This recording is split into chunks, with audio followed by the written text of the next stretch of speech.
Welcome, ladies and gentlemen, to a brand new edition of the Hockey Happy Hour live from the Real Talk Studios, the new Real Talk Studios here in nice old Runnymede, New Jersey.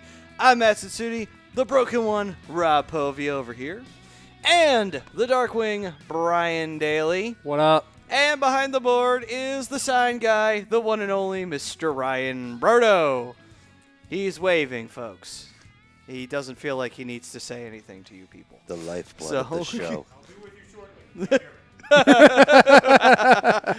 Well, at least Twitter and Instagram heard you. Yeah, Twitter and Instagram did. But, gentlemen, happy Christmas to all of you guys. Hopefully everybody had a pleasant Same to you. one. Same to you. Happy Christmas! Merry New Year. It's very apropos with the sequel to Coming to America being filmed right now. I don't know if you knew about that. Oh, yeah. I heard about that. And fuck you, too. But anyway, all right. Welcome, everybody, to the Hockey Happy Hour live here on A2DRadio.com. Brought to you by the Dr. Mr. Paul Vidal of Specialized Physical Therapy. And you can check him out for all your specialized physical therapy needs in case you're feeling a little tension on the back or what have you, or any kind of like pain that you may be suffering. He'll take care of you. And all you got to do is find him at www.specializedphysicaltherapy.com. All right. So, the Christmas break is officially in effect for the NHL, and the Flyers decided to have themselves a bit of a weekend before they went on that said break. Flyers went on to defeat the Ottawa Senators in a very hard-fought shootout victory, and they also, of course, dominated the Buffalo Sabres, as we talked about on the last show. And just over the weekend, the Flyers crushed their hated rivals from Manhattan, better known as the New York Rangers. So, good vibes, good At least feels. somebody can beat the all freaking around. Rangers. God damn it. It was good going against a young, fast team in the Rangers. I mean, albeit down in the standings, still a nice little test before the break. Kevin Hayes obviously geeked up for that matchup, even though he said he wasn't. That was bullshit. Yeah, and it showed right on the ice. And I think even Vigneault called him out and said, "No, it's not just another game for Mr. Hayes." No, it's not. And it probably wasn't just another game for AV either. I mean, that was the last team that he coached before his little break. And you said that like he was committed, his little break. Maybe he was. Break. we were on a break. Nobody knows where he was. Listen, I don't know. I Listen, was keeping tabs. Listen, he was on a break. It doesn't count when you're on a break. All right, you keep your friends' references to yourself. What? Oh, I hate that show. I like him. I hate that show. But anyway. It's weird that you were pretty much there for that show at its peak, and yet you don't give a shit about it. Nah, I hate the show. It's crazy. I would be okay with the show if it wasn't for a couple people on it, but Interesting. ugh. Was it David Anyway. Schwimmer? Actually no, he was actually really good in that role, I thought. But anyway, we're not gonna get into it. Oh, here I Talk thought a little that was. puck. I thought I was really gonna hit the nail on the head there. Damn Nah. it. Oh well. So Kevin Hayes put that game on his. He circled that date on the calendar. Oh, yeah. He did, and the way he came out and just what did he have a 3-point game? So, know he had at least had two two goals. and I do believe he did have an assist. Might have had a helper. Those are the games you amp up for because he didn't get to play when he got traded to Winnipeg after what was it last season. He was ready for it. He wanted it. He was like, "You're going to trade me? All right." I remember that. Yeah. Oh, Fuck look. you, trade me. Here you go. No, Circle just that date. Circle that date. Players do that. They get amped up for playing their former teams. Just the 2 goals on that night, but still. That's a good day at the office. First one was key. Still, man, though, the Flyers absolutely getting a big win against the New York Rangers, who will be tough competition in the years to come with the way that they are building that team up slowly but surely. Of course, the big question mark for them is goaltending. That'll be their big question moving forward, since Henrique will probably hang him up before, the team is a Stanley Cup contender. Boy, did he look good, though, in those He first did. 2 periods. I mean, I hate saying that, but I got to give credit where credit was due. He was playing 10 years, under his age, trying to match save for save with youngster Carter Hart, and it was, for a 5-1 game. I went back and actually watched that game because I was watching my ass get beat on Monday Night Football for my fantasy championship. Probably the first of many times I will be crying about that during the show. But I went back and I saw it was a 5-1 game. Man, we trounced them. And it was, I believe it was 1-1 going to the third period. It was. It wasn't. The Flyers did manage to make it 2-1, and then they made it 3-1. And then towards the very tail end, they got a couple of more along with it, and that made it 5-1. It was kind of like when we played Toronto the second time in Philly, and we beat them 4-1 or 6-1 or something like that. It was a ridiculous score, but that score is deceiving. It was actually very close going into the third period, and then after the Flyers went up 3-1, that was it. The Maple Leafs said, "Fuck it, we lost. Just score 5 or 6 more goals on us, please." Yeah, I mean, I think I hate to say it. I think the Kings going to hang him up at the end of the year. He's just showing signs of hit or miss. He's either been playing really, really good in net, or he's playing really, really bad, and I think his age is finally starting to catch up with him. And it's a shame because he's one of those goaltenders that you watched his entire career, and you're like, man, he's a good person, he's a good player, he's a good teammate, he's a good leader. How did this guy never win a cup? You kind of feel for him in that sense, but at the same time, being Flyers fans, you're thinking, well, thank God this guy never won a cup. He got close. He got real close. He got to the final. Unfortunately, they got crushed and stomped by the Kings in that series in 5. But they got pretty close. But that was it. That's as close as Henrik ever got. Yeah, you kind of feel for him. Like you want to see a guy like that, a good guy like Henrik Lundqvist. You want to see him win a cup, but at the same time, you don't, depending on who you root for. And you're just, I don't know. Personally, I feel for him. I kind of would have liked to see him get one because he's definitely, in my opinion, one of the top 15 goalies of all time.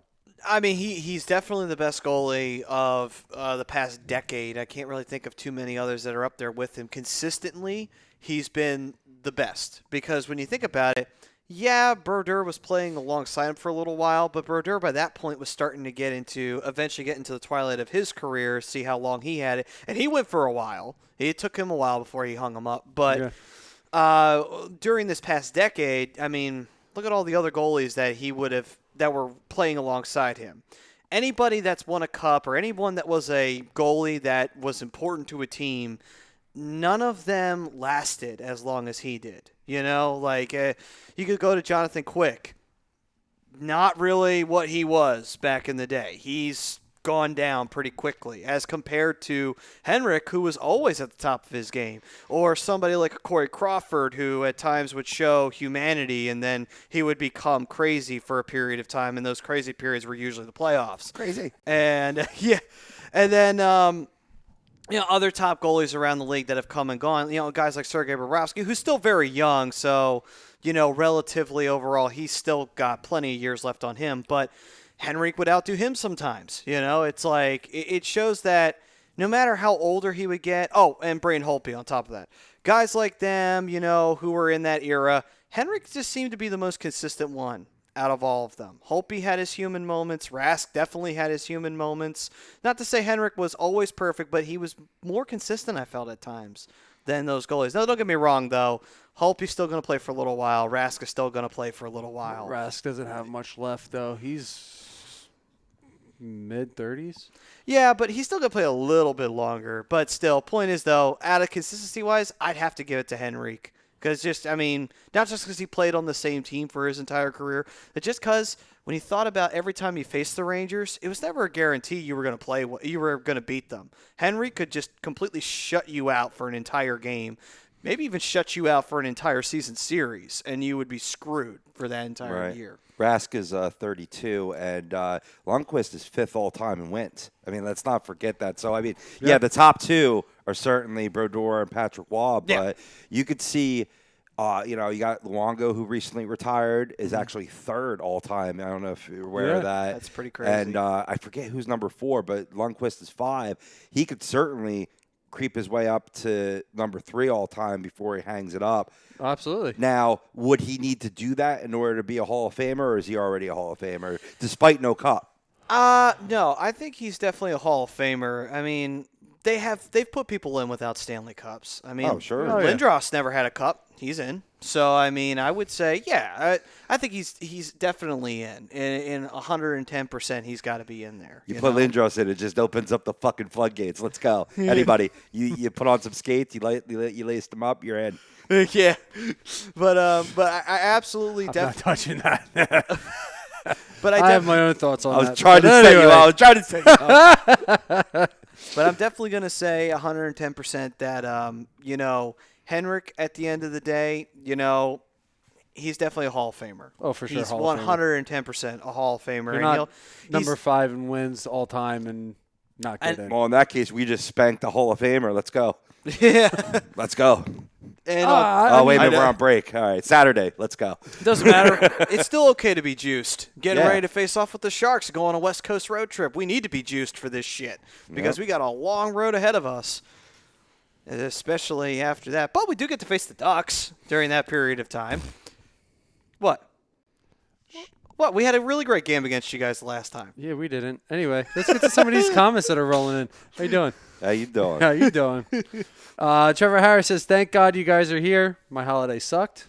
Trevor, I like hearing that, but it sucks that your holiday sucked. I'm sorry to hear that, bro. Well, You hopefully know we what happened can. to me? Yeah, hopefully we can What happened to avoid. me? Yeah, hopefully we can avoid you having any of that post-Christmas blues. We're here for you, Trevor. We're here for We you. got the hooch. Let's Yep. go. Yeah.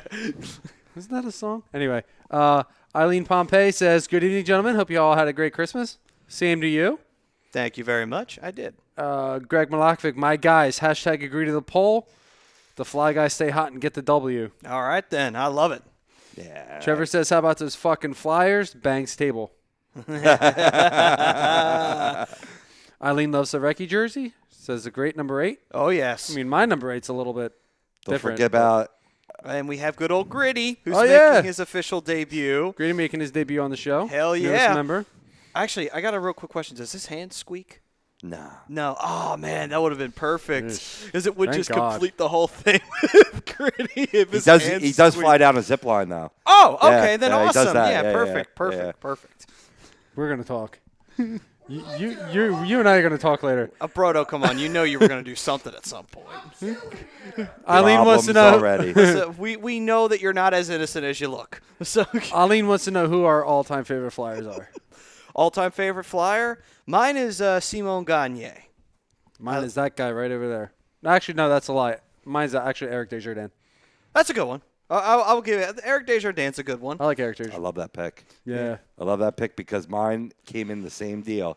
Yeah? Johnny Leclerc. Johnny Leclerc. No doubt about it. Like Leclerc. I still get the man crush feelings when I see a little autograph signing going on.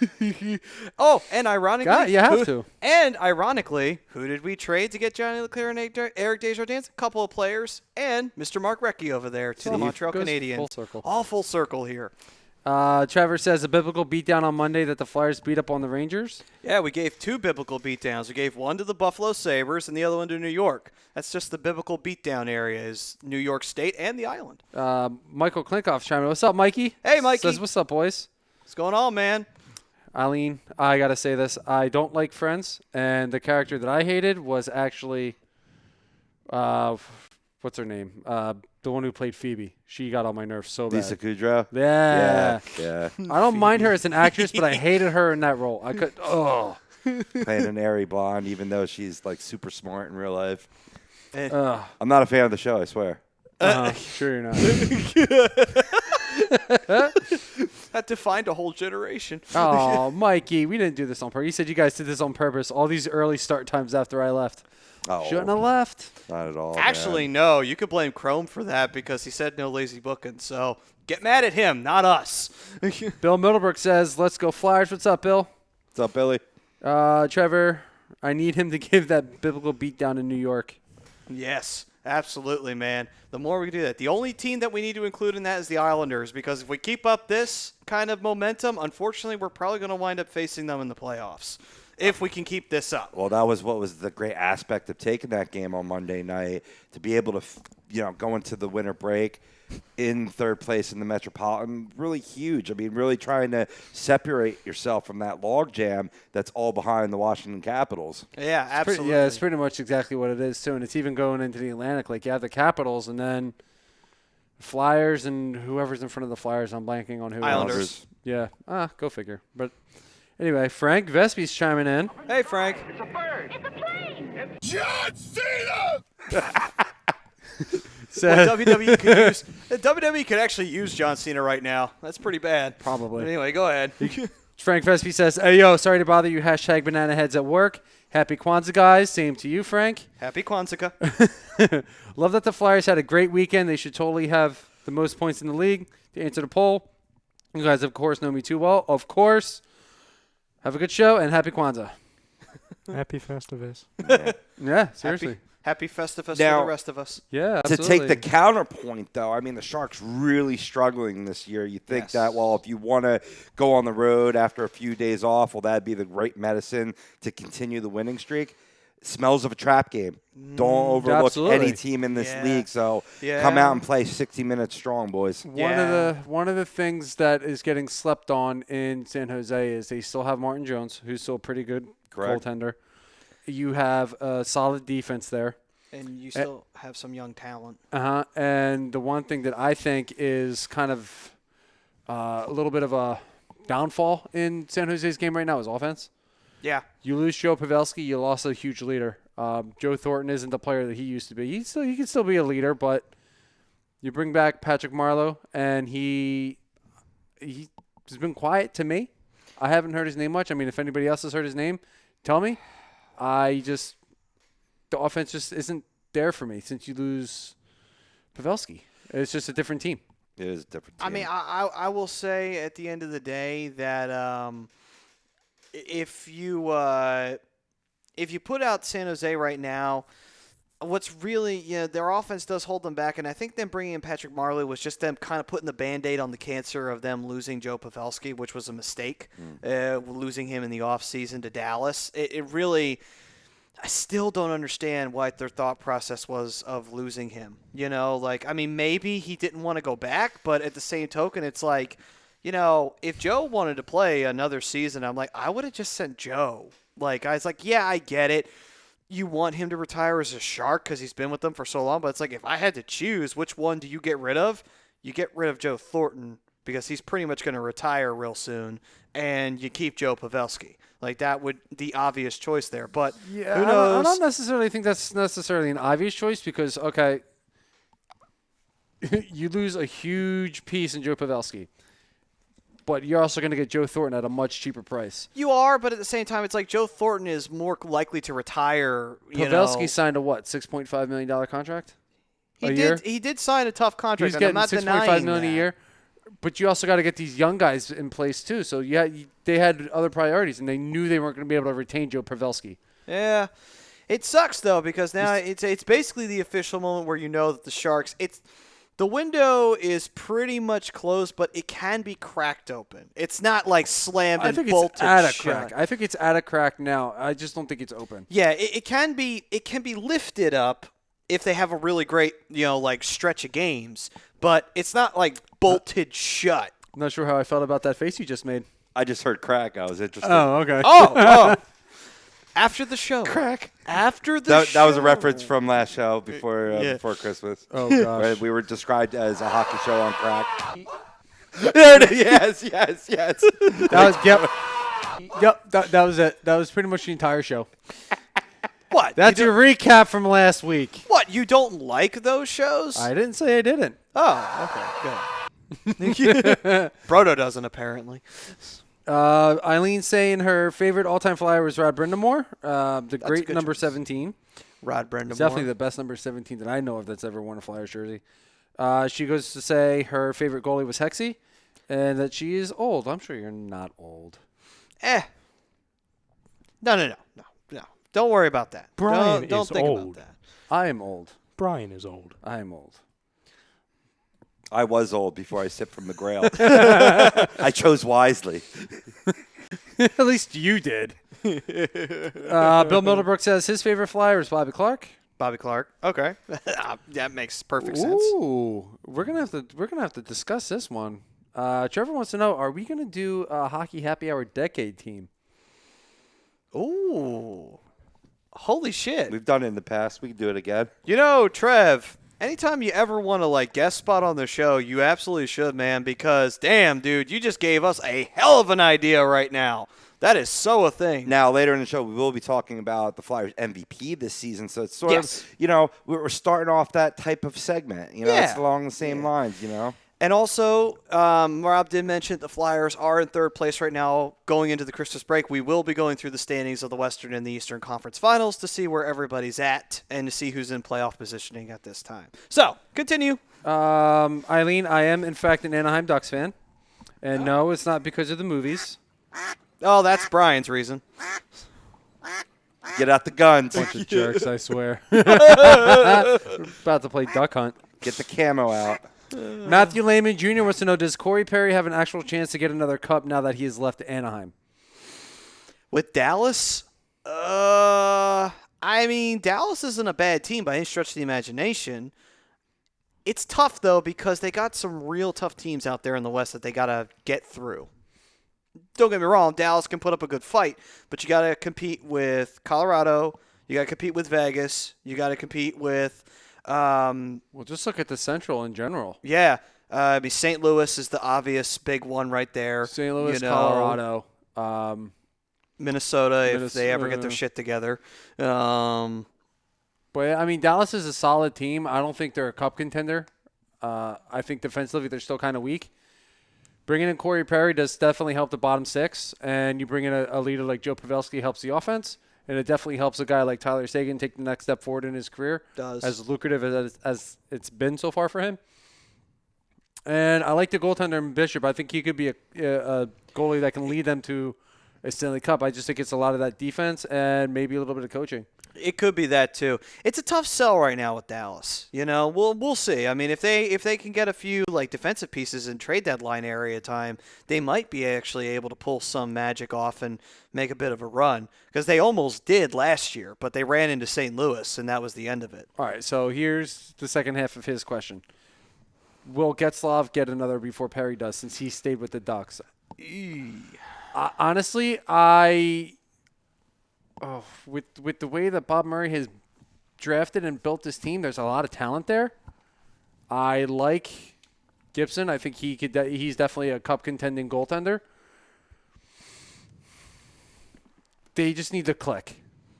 They're going to go through some growing pains over the next year or two. And I think if everything goes right with who they have and maybe make a move here and there, bring in like the Flyers, the Ducks are a team that needs a sniper. They need a pure goal scorer, which I don't think they have at the moment. I think he makes some moves. I think, honestly, I see Anaheim and Getzlaf getting another cup before Corey Perry does, to be completely honest. I just like the way the team's built compared to Dallas.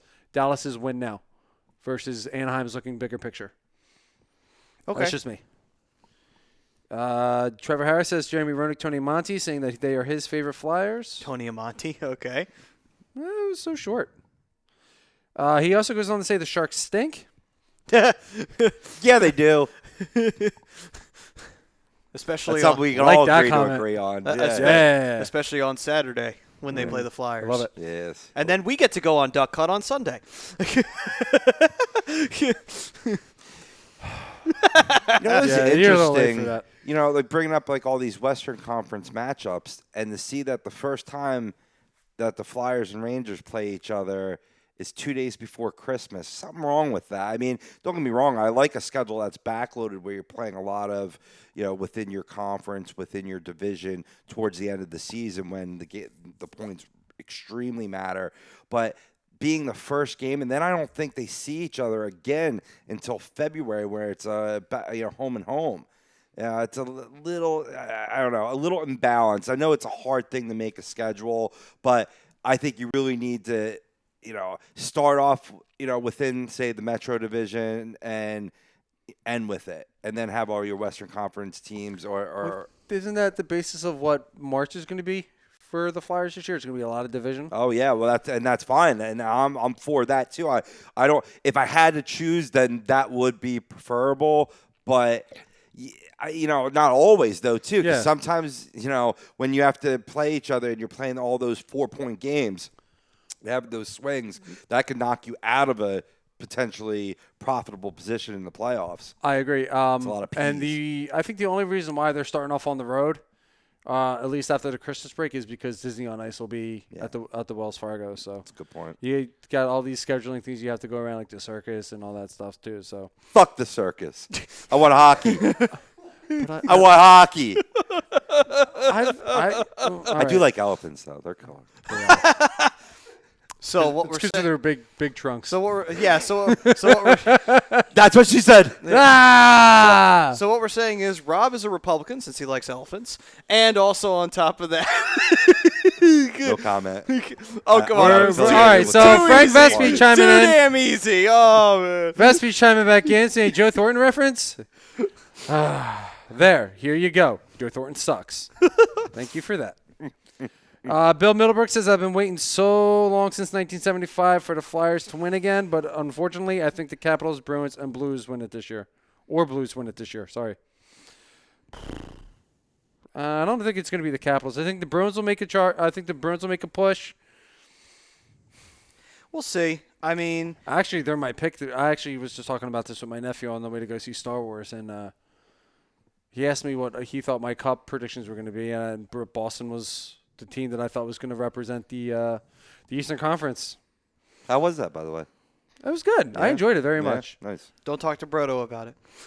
I enjoyed it very much. Radio science. Hey, you sounded like Pedro Nobody Serrano. asked you. You sounded like Pedro Serrano there for I liked it very much. Very, very much. Trevor says he's down to our invitation. We just got to get him down here. Yeah, man. Anytime you wish, we have no problem having you on. Ducks got crushed 5-1. Yes, I'm well aware, Bill. I'm well aware. The only good thing about the Ducks is their jersey. Ouch. Wow. And the movies. Whoa. That's harsh. Hey, That's brutal. I like the ball busting sentiment, but who's won a cup more recently? So I I gotta. haven't been waiting that long for another cup. Sorry, Bill. Not sorry. Sorry, not sorry. I'm a cocksmith. Trevor says they got a West Coast roadie of San Jose, Anaheim, LA, Vegas day after New Year's, and Phoenix. Yep. Got a whole Western Conference road trip that they'll be going on, and then they come back to the Well, and I actually think, doesn't a Western Conference opponent come to the Wells Fargo Center at the end of all this? Maybe. I think. Hold on. Let me double check that. Yeah, you may have beaten us, but you know what? No, Whatever. actually incorrect. We face Washington when we get back to Philly. So that's I want gonna to be a sit here big and game. say that the Ducks will win a cup before the Flyers, but I don't know if that's actually going to happen. I want to say it. Can't justify it.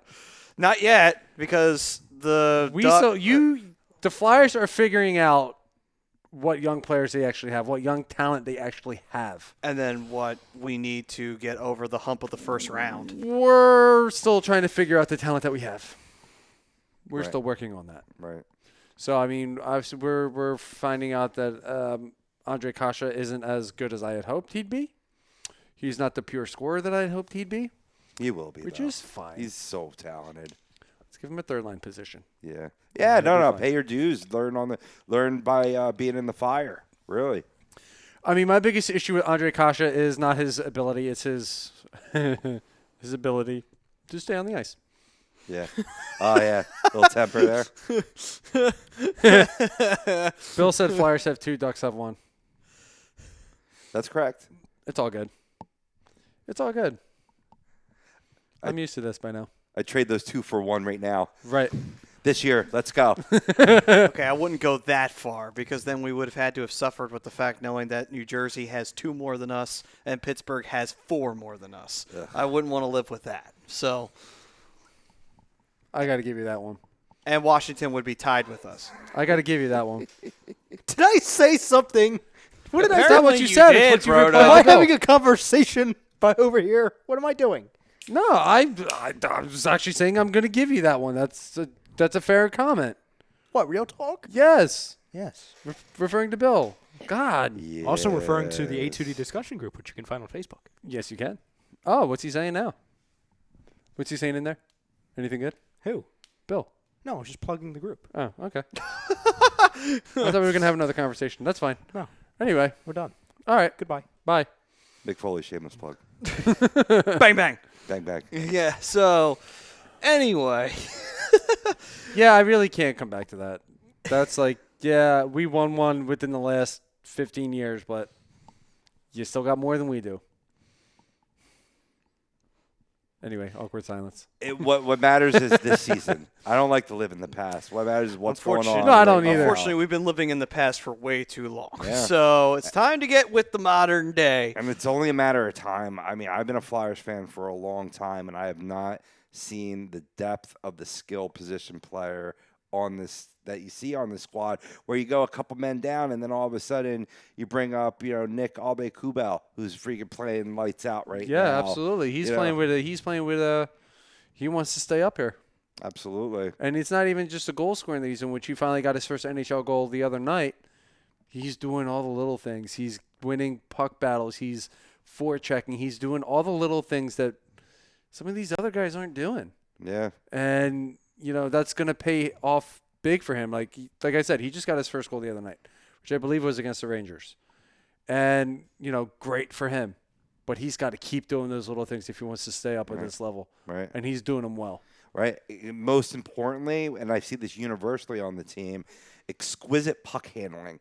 They really move the puck well through the neutral zone, making crisp passes and really trying to break the blue line and into the zone without fumbling the puck much, which leads to that odd man rush off the turnover. They've really been doing a good job shoring up the play in the neutral zone. Yeah, the transition game is a lot better this year than it was last year. And like I was saying last week, Like, it gives you confidence with this team. the penalty kill. Yeah. Being in the top 10 in the NHL in the penalty kill. That's huge. That's going to win you games in the playoffs because there's going to be times you're going to be shorthanded. And when it comes to the NHL playoffs, you're playing with a lot more emotion than you are in a regular season because you're all fighting for the same thing. And an ability to kill off penalties is going to come off huge, but you also got to be able to do the opposite of that and get some points on the power play. And that, I think that's something that the Flyers have been struggling with a little bit this year. Especially recently. They look lost, both Yeah. units. Shake But it up. That's all you got to do. Just shake it up. You've seen an influx of guys. I don't mean to make excuses, but I'm going to. You have guys coming in and out of the lineup. It's going to create, a rocky set of power play lines for you. And it's something that they really need to really keep more of the units together religiously and hope for that continuity to come about. I mean, we saw it in the beginning of the season, so I have no doubts that this is just one of the peaks and valleys of the season. Yeah, and like you were just saying, like they're gonna come and go, and it's only December, just about to be January. It's gonna get to the point where, January, February, we're gonna get into that playoff push. We're gonna get into the home stretch. You want to get all that done and out of the way, and you want to find a groove going into April, May, and June. Right. Yeah, it's going to be real interesting to see what happens when that time rolls around because, that's when it's crunch time and you find out what teams are going to make a run and what teams are just going to flat out blow it, But enough talking about Tampa Bay. So Damn. the Flyers, at the end of the day, what I like from them overall has been just the fact that they've been able to rebound very well from much better than even last year from really bad times that they've had where, you take a tough loss and you think like, oh, man, we're going to go on a bad stretch. You went on that 3-game losing streak, but then you come back and you absolutely spank Buffalo, a team that actually wasn't doing bad coming into that game. And the next thing you know, you're like, oh, shit. Like, okay. My worries are not founded here. The Flyers rebounded the exact way they were supposed to. They went back home and they kicked the shit out of the Buffalo Sabres. Then they kicked the shit. Well, they didn't kick the shit out of Ottawa, but they did get a gut check win. And then they kicked the shit out of New York. So it's like, great. They rebound great against really trying times. And to be fair, they did not face scrub teams when they went on the road. They faced 3 of the best teams out in the West. You had to deal with Minnesota, which is, like I said, that's a good team if they ever get their shit together. And then 2, then you also have to deal with Colorado that are just performing well beyond, I think, most people's expectations right now. And talk about good young players as well Yeah. with some KG veterans. Absolutely. Talk about it. Man, that team, if they keep this momentum up, holy shit, they're going to be real hard to deal with in the playoffs. Because think about it, they got a taste of it last year, and now it's like, oh, shit. They just got a taste for it, and they got a taste for blood, too, because they beat the shit out of Calgary to get into the second round on top of it. So it's like, ooh. I'd be very scared of them if it wasn't for their goaltending situation. It is Always tough. The goaltending situation there in Colorado. Oh yeah, I will say, I mean, yes. they seem to have found a way to stabilize it for right now, and he's been playing really, really well. And, it helps when you have a really good defense in front of you as well, as I've been preaching ever since I pretty much came onto this show. Good defense helps make a goaltender better. And, you have that one of the more deep offenses in Colorado. Like that, it's just they're another team that's ready to win right now. Right. They're a contender. And then on top of it, the Flyers also had to deal with Winnipeg. And it's like, yeah, did they lose players? They did, but they're still really good. And they showed that they're still very good. And they're still going to be a tough team to go up against come playoff time. So it's you didn't face any of the bad teams in the West. You faced 3 currently in playoff position teams right now.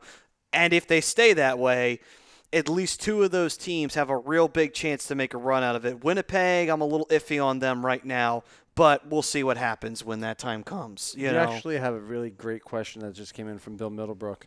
Sure. He says, I understand being based out of a big city weighs in on their success in all sports, but why do you guys think Boston is so far ahead of victories as all-around sports? Well, for one thing, I think we could safely say the New England Patriots just got Bill Belichick, and that pretty much everything, and Tom Brady, and everything just tagged along for the ride after that. You make a good point that one team's success can really spread to the other 3 majors. Absolutely. Yeah. Because, think about it. After New England started winning all those Super Bowls, what happens? The Celtics managed to win an NBA championship. They are still competing to this day. Haven't gotten a second one, but they are still competitive. 2, Boston managed to get the cup in 2011, mostly because of Tim Thomas, but also because Vancouver shot themselves in the foot again. What a shock. And then on top of it, then you had the Red Sox who decided to reverse their roles with the Yankees and started beating the shit out of them and winning World Series, basically. So it just became infectious, like Rob was saying, after the Patriots just started going on their run, and the Red Sox too. That was it. It just spread, and it's been that way ever since. I think it's good scouting. Drafting, They knowing who to draft, knowing what positions of need are actually needed, and not just going after the best player available, especially with I'm going to focus on the Red Sox right now. They have had players that, have come and gone, good players, but the players that they're letting walk, they're replacing with better players. Mike Lowell was one of them. When he retired, what year did he retire? It was like 2015-ish? Something along those lines. Got me. That was earlier. Maybe it was a little bit earlier, but, After the when 11 series. They have a continuous revolving door of having a decent farm system with good players to, like, when they lose a player, they can bring one up, and he will be successful in some way. Same thing with the Bruins. The Bruins have a pretty good AHL team. They have a pretty good farm system.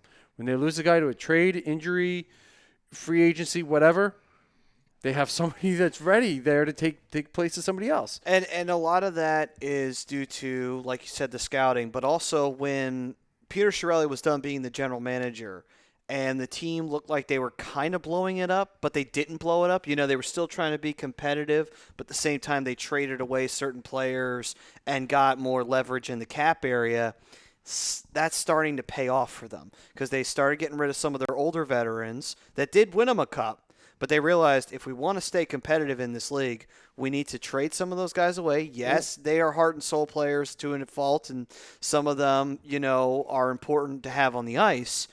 But we need to keep bringing in the youth like they do out west and It's a revolving door. Staying consistent. They have the you talent. know? They already have the talent. It's just a matter of trying to find the holes for them, and they do a good job of bringing them up when they're ready, bringing them up. Yeah. Even a Charlie McAvoy, who pretty much made the team as soon as he was drafted. Yep. And then, then you have guys like O'Reilly, and then you have players like Pasternak, young, Another guy who made the team right out of the draft. young, fresh-faced, hungry guys who, have a scoring touch and have, just that ability to get out there on the ice and make players better around them. And that's a great thing to have, It's Not always the big splash. It's some of the little moves as well. Yeah, and that's why I was pointing out when they started stocking up on all those draft picks back in the day. It's like they were starting to kind of restock the shelves a little bit because they realized, okay, we got a cup out of it.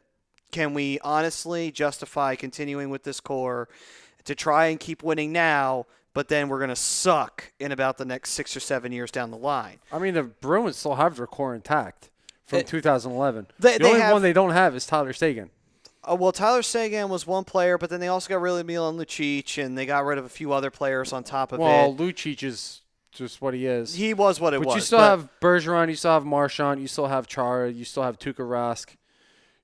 You had Tim Thomas, who you lost from the 2011 team, but like the guys who won the cup in 2011, the key guys are still there. The four and they're main still guys. producing. Yeah. The four main guys are still there. Yes, absolutely. And they're still producing. And that's what I think ultimately happens. They realized what talent they could trade away and say, okay, we don't need these guys, but what we do need is we need to trade them away for draft picks, and that's what they were doing. And that's why their team has been able to continue, being successful. As Same thing with the Red this Sox season's as been well. going through. They're losing. They let guys go, trade, walk, because they know they got guys that are ready to fill somebody else's shoes. Of not about the same production, about the same, if not more. Yeah. So Right. Yeah, that's you're why right. they continue to be successful. Same thing with the Celtics as well. It's all about culture. It's really all about culture. And for a while, and for a long while with the Red Sox, but certainly for a little while with all four major Boston sports, there was a lull there in terms of that winning culture, and why you see them still being successful franchises to this day comes through ownership, creating that culture, hiring the personnel to scout, to your point, really putting the players in position to win or lose, because I've seen many of the talented teams really flop due to poor ownership. And I mean, you look at Robert Kraft. I mean, that's probably case example number one of a quality owner. Just always putting the team first and, doing what it takes to get the personnel in place. Absolutely. Now we're going to jump to Trevor's question real quick. Who's the first coach to get fired in 2020? I'm saying it's Dom Cooper. Yeah. Dom Cooper is number one on my list. I think he's got the hot seat. I know he got extended right before the playoffs, but still doesn't mean they can't fire him. No, it doesn't mean that at all. I think he's gone. I think if they keep going the direction they're going, he's gone. I mean, it's just Too many opportunities. He's let slip through his fingers. it's almost it's like a comedy of errors. Only comedy though for everybody else outside of Tampa Bay. I mean, you literally watch a team that Steve Yzerman put together that was one of the teams that you just thought like, okay, there's no way this team cannot possibly win a Stanley. They have to win a cup. They're too good not to. Sure enough, every year they found a way to get eliminated. They got to the Stanley Cup Finals against Chicago, got eliminated by Chicago. They get to the Eastern Conference Finals at least twice. They lose to Washington one year, and they lose to Pittsburgh on another year. It's like, what the hell? And then the piece de resistance of this whole shit pie that they've been eating on for the latter part of 6 years, they get swept by the Columbus Blue Jackets in the first round. It's like, that is embarrassing. As good as you played, you lost 4 straight games to Columbus, a team that barely even made it in. Don't get me wrong. Was Columbus trying to make a run that year? Yes. They got a lot of players in the trade deadline to make a run. But you still should have been able to win that series. And you didn't even win a single game. Well, listen, that's the beauty of the NHL playoffs. You never know what's going to happen. That is true. I don't think You never anyone know. would have thought that. No one would have thought that going into last year's postseason. I think one of the most least predictive tournaments. Absolutely. In playoffs, it really is. It's all about who gets hot at that right moment. More particularly, which goaltender gets hot at that right moment. Or who goes cold. And Yeah. also and what teams have a lot to prove, because you saw a lot of young teams in there that were very, very hungry, and they wanted to either get their first series victory like Columbus, or they wanted to prove that they're no fluke and they want to take out a top team like the Islanders. Or you're a young team that rallied around just being, what they are. They called themselves a bunch of jerks. The city got behind them. They went on a magical run to the Eastern Conference Finals. Yeah, that's where their magical journey ended, but no one can deny they had one hell of a run to get there. They did, and again, it comes back to the NHL playoffs being very unpredictable. And I love it. I think it's the greatest playoff tournament in all sports, and that's exactly why. Because you can see a top team who's dominated the league through the entire season. Tampa Bay broke quite a few records last year, and they got swept in the first round. Yep. Where else are you going to see that? Good old President's Trophy curse coming right on back to haunt them. It's all a right. beautiful thing. Couple more comments. Bill Middlebrook to our Boston thing said, you nailed it. Seems like Boston teams will drop or trade a great player that makes people say, huh? But then somehow bring in players that get it done. Yep. It's crazy. Yep.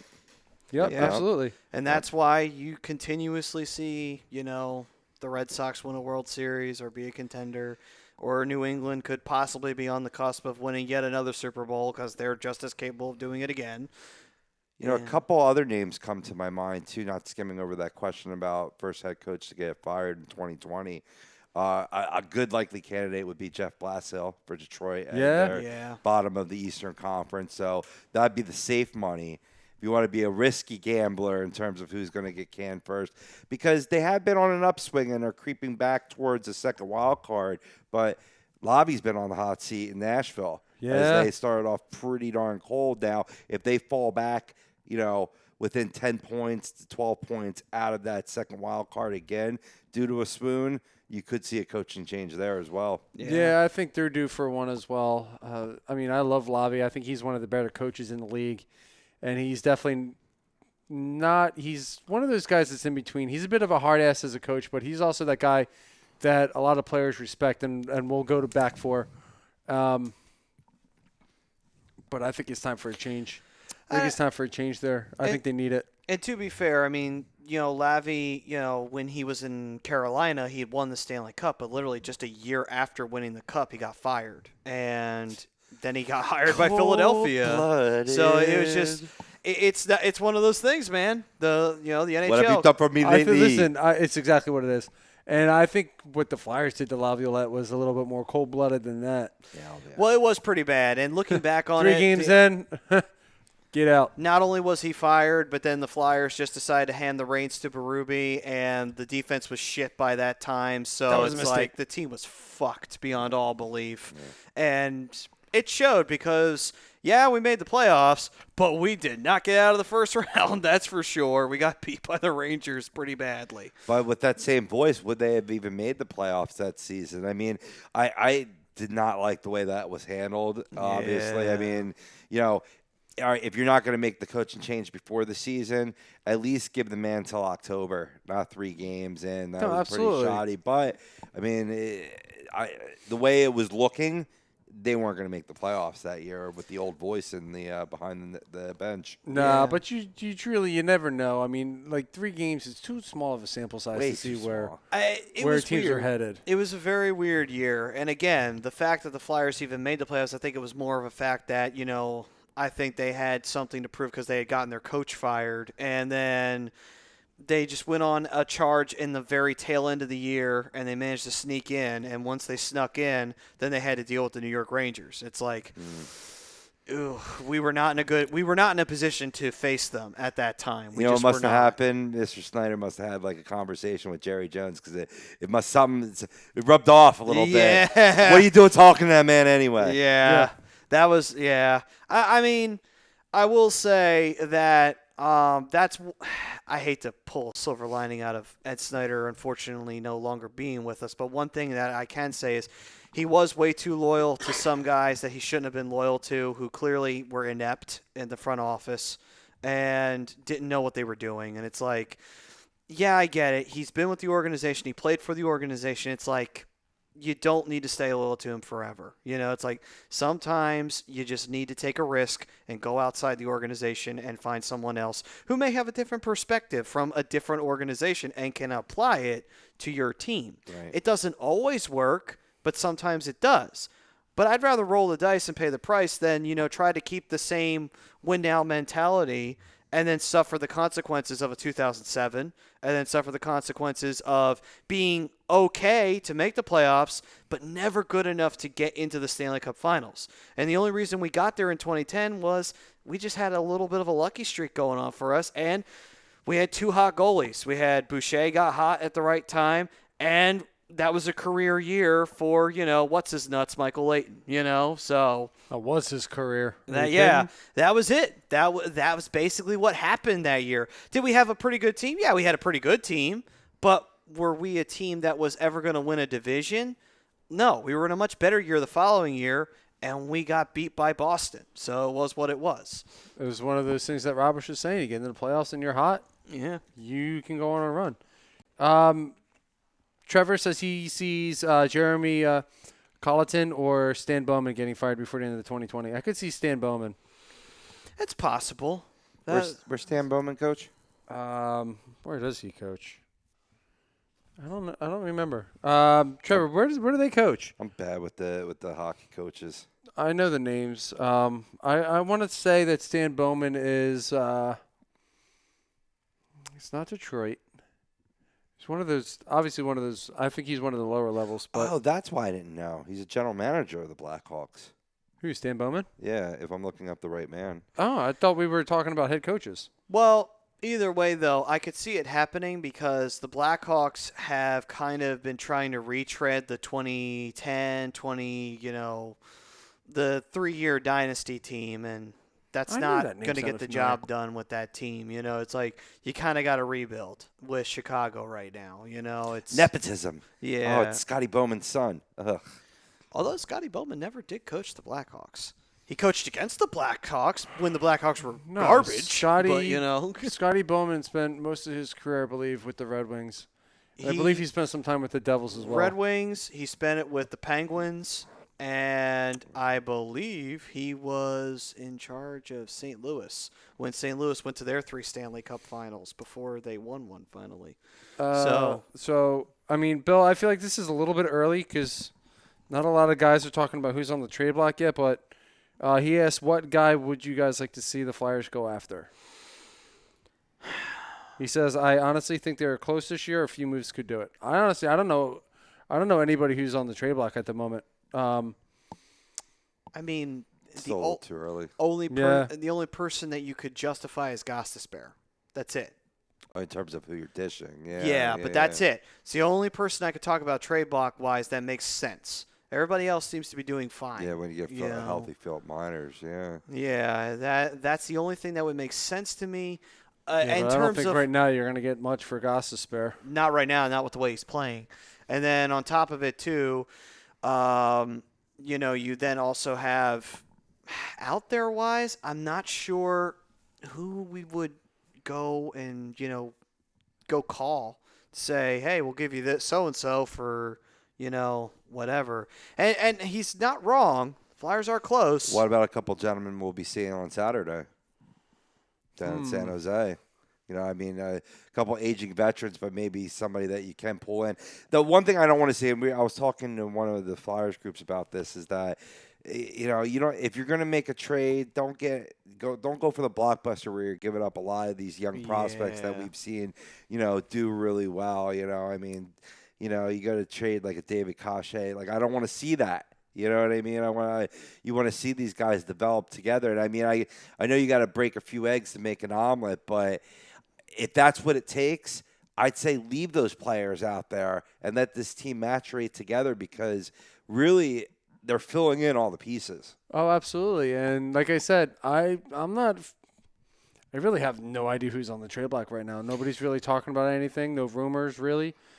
The big ones have already been taken care of so far. Taylor Hall was obviously the big name out there early, and he just got traded to Phoenix or Arizona, wherever he is out there in the desert. Whatever name they're using in front of the Coyotes. Yeah, I mean, I don't really know anybody else who's out there. Work a deal for PK.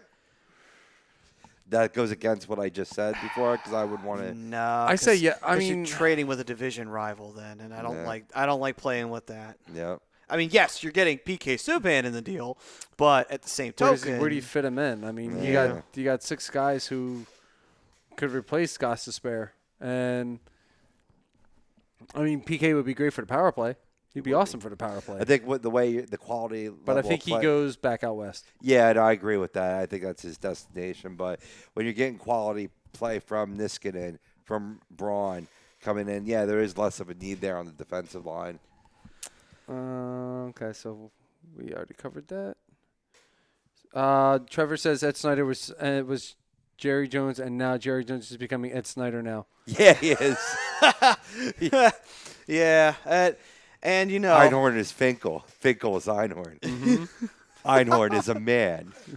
But hey, you know what though? That is the past, and the future's looking bright for the orange and black. You know, we got all the young talent we could ask for. Now the real question is, after they fill in the holes they're supposed to fill in, can they get the job done? That's the main question to ask. Can they get the job done after the potential's been reached and they're at their prime?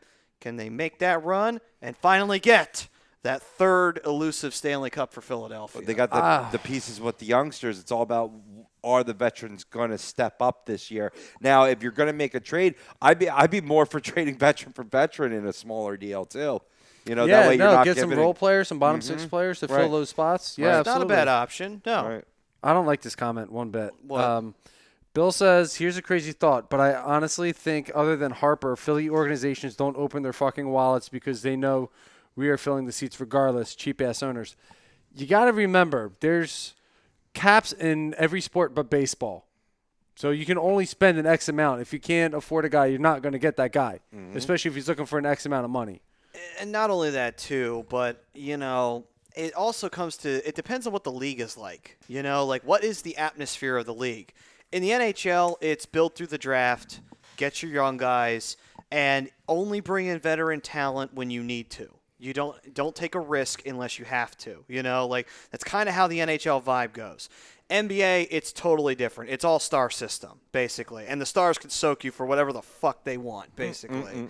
And then on top of that, you then have the NFL, which that is just a fucking – that's crazy. Like, that could be a Wild West show if you want it to be. You know, that depends. You know, it's just – it's one of those things where it's like, you know, there's 2 leagues that base very heavily on the star system.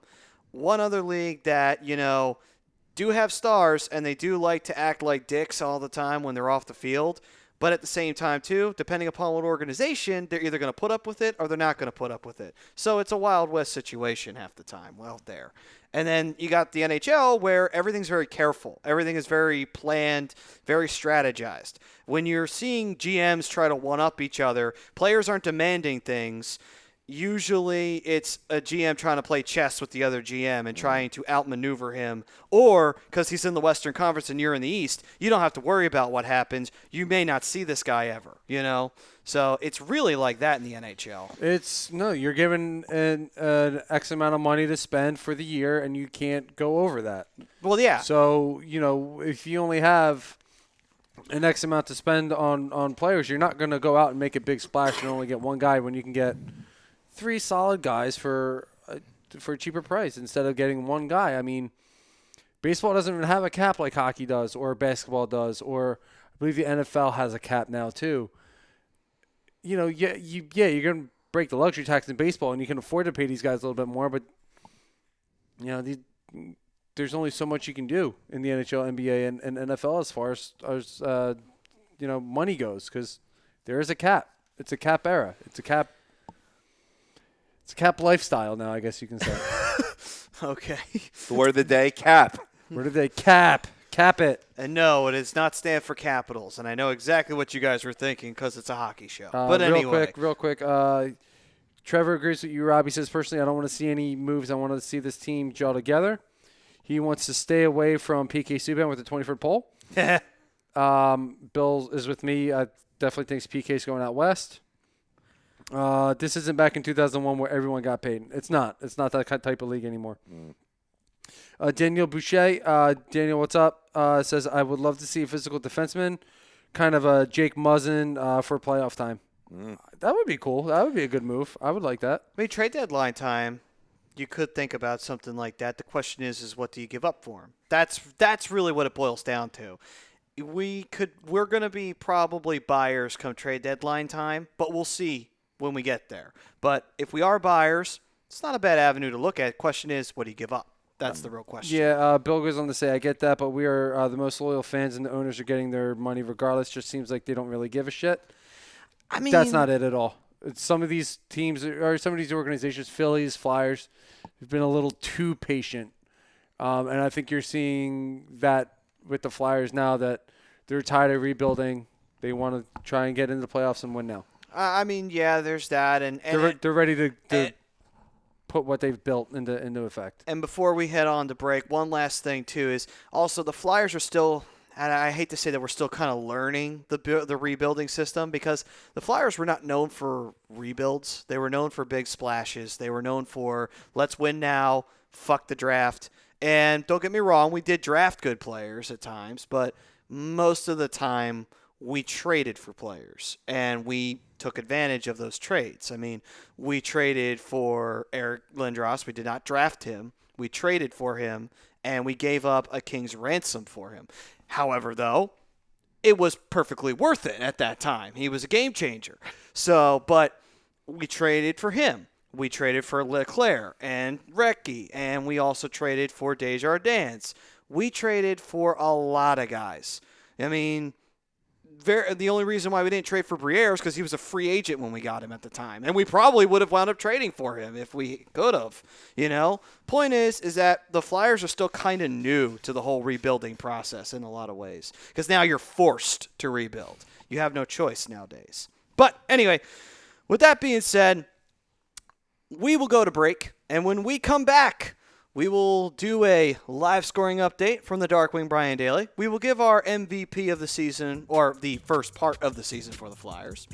And then we will dive into seeing where everyone's in at the standings. See what the playoff picture would look like if it started on this particular evening. So with that being said, guys, we are the Hockey Happy Hour on A2DRadio.com. And we are brought to you by Specialized Physical Therapy. And we are also brought to you by ATS Sports Picks. Let me tell you something, man. Sometimes when you get your paycheck, you feel like the taxes take out a little bit too much money. So you got to either find a second job or you can make a little money on the side. Get a little bit of a side hustle going on. You know what I mean? Hustle, flow. Yeah. What better way to do that than to make a little money betting on some sports games? And you can do that at ATS Sports Picks. And also, if you use the promo code of A2D, you get 20% off, which is awesome. So make yourself maybe a low risk, high reward bet, maybe a low risk, low reward bet, just to get your, mouth watered a little bit. Maybe get your ears wet a little bit with it. And then you can start getting into it hardcore. And before you know it, your side hustle's making more money than your job is. So there you go. You can have yourself a whole new line of getting yourself some money. Ears wet? What? The term of, just kind of dipping your toe into the water and, feeling how the water feels. Right, but I'm pretty sure you said ears wet. I did. Brian, just let him go to break, please. Yeah, I was just trying to wrap Just my let head him go around to that. break, Brian! I don't Just understand didn't how make he sense. doesn't get sayings. This live read went into a novel form. It did, because apparently a saying that I've heard on so many occasions, I don't think Brian Never heard it. has never Brian's heard not it. wrong, though. Never heard it. It just makes Brian, the no sense. break! Anyway, the break, Brian, all right. the break! I'm giving him plenty of opportunity. Ryan's like that loud producer. Anyway, that loud That's loud in director real to life. tell you to cut. But anyway, all right, guys. We are the Hockey Happy Hour. This is A2DRadio.com. We'll see you guys right on the other side. Again, ATSSportspicks.com. We'll see you right after this, folks.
Welcome back, ladies and gentlemen, to the Hockey Happy Hour. We are live from the brand new Real Talk Studios here in Runnymede, New Jersey.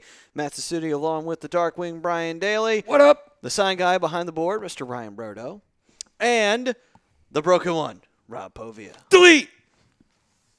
And we are brought to you by Specialized Physical Therapy, Dr. Paul Vidal, who runs that whole lovely organization right on over there. If you got any pains going on in your back, your shoulders, your arms, whatever, he can take care of you, and he can be found at www.specializedphysicaltherapy.com.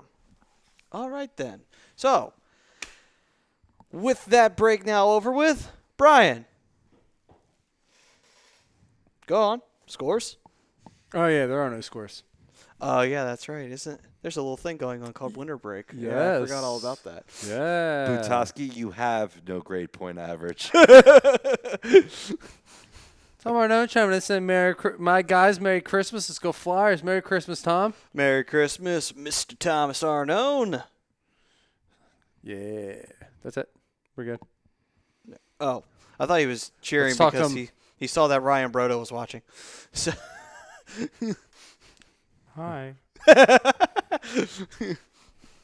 Meh. Meh. All right. So, Meh. now that the first half of the season is for the most part over, it's time for us to take a look at the Flyers' first half. Now, yes, the All-Star break hasn't happened, and that's usually the halfway point, but since Christmas break has rolled around, why don't we take a look at this first half of the Flyers season? And I want to ask you guys, who do you think is, at this point, the MVP for the Flyers' first half of this here regular season? Two people come to mind. Obviously, one is the jersey being worn to my right, your left, Carter Hart. He's been playing outstanding hockey, especially as of late. He had a little bit of a rough start, but he's really found a groove, and I think this point was brought up to me a couple days ago about he needs to play a little bit better on the road. I think overall he's playing well. So he's one of my choices, and the other one would be Travis Konechny. That's why I wanted you to go first. Absolutely. TK absolutely in my mind is, and as much as I want to vote Hart, but my vote is definitely TK. He's averaging like a point a game. He's, despite being hurt for a little bit last couple weeks, he's really come back and he hasn't really lost a step. Yeah. Nope. If anything, he's been on fire. He's been proving that he's been worth every penny that they gave him in his contract extension, and he's just been the best flat-out player on the ice. Yeah, leading the team in points. I believe now second in goals behind a hot JVR. Yeah, that was my gut reaction when I saw this in our show plan. TK, because you saw how we had it as a poll question. Did Travis Konechny being out of the lineup hurt this team? And it certainly did. It's not a coincidence that they went on a brief losing stretch without TK. So he's certainly a great nom. But I'm going to go again. I'm going to play a little devil's advocate. I'm going to go with the guy that's second on this squad in points. That's Sean Couturier. He's been the one constant on this team where there's been guys in and out of the lineup, lines being switched around. He has been that center or second line center iceman all year round, building up a strong rapport. I mean, unfortunately not unfortunately that he built up the rapport with Oscar before his illness, but due to the illness, cannot continue that chemistry. But still, with his other line mates, whether it was TK at that time period, Farabee, he's worked with several different guys on this squad and been the one consistent piece, at least in terms of offense. I like how you suggested Carter Hart as well. But offensively, certainly, I think Sean Couturier playing two ways, just as important on the penalty kill as he is on the power play.